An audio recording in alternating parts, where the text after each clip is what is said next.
Duck, the Great Western engine, worked hard in the yard at the big station. Sometimes he pulled coaches. Sometimes he pushed freight cars, but whatever the work, Duck got the job done without fuss. One day, Duck was resting in the shed when Sir Topham Hatt arrived. "Your work in the yard has been good. Would you like to have a branch line for your own?"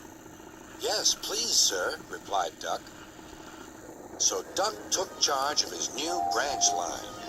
The responsibility delighted him. The line runs along the coast by sandy beaches till it meets a port where big ships come in. Duck enjoyed exploring every curve and corner of the line.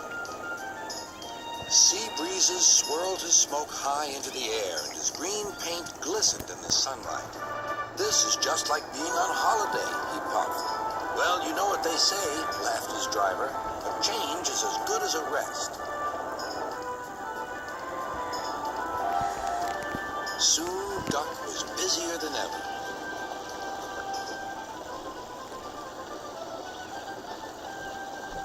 Sir Topham Hatt was building a new station at the port. Duck pulled the heavy freight cars wherever they were needed. Bertie looked after Duck's passengers, and the other engines helped too, but the work took a long time. Noise and dust filled the air. "Don't worry," whistled Toby. "The station's nearly finished."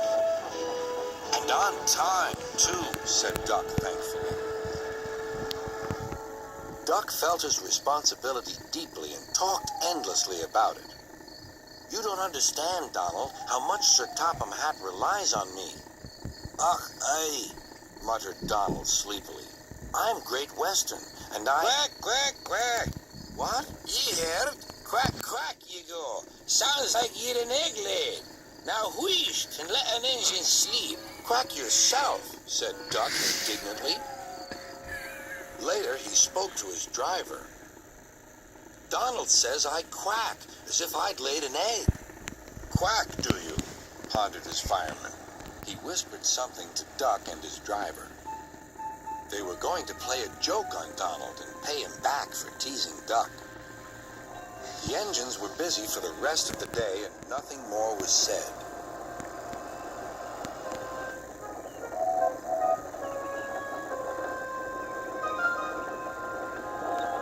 Not even a quack. But when at last Donald was asleep, Duck's driver and fireman popped something into his water tank.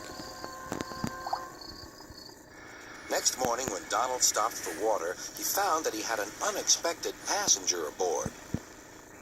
A small white duckling popped out of his water tank. "Now, who's behind this?" laughed Donald. The duckling was tame. She shared the fireman's sandwiches and rode in the tender. The other engines enjoyed teasing Donald about her. Presently, she grew tired of traveling and hopped off at a station. And there she stayed. That night, Donald's driver and fireman got busy. And in the morning, when Duck's crew arrived to look him over, they laughed and laughed. "Look, Duck, look what's under your bunker. It's a nest box with an egg in it." Donald opened a sleepy eye. Well, well, well, you must have laid it in the night, Duck, all unbeknownst." Then Duck laughed too. "You win, Donald. It'd take a clever engine to get the better of you." There's a pond near the duckling station. Here she often swims and welcomes the trains as they pass by. The station master calls her Billy, but to everyone else, she is always Donald's duck.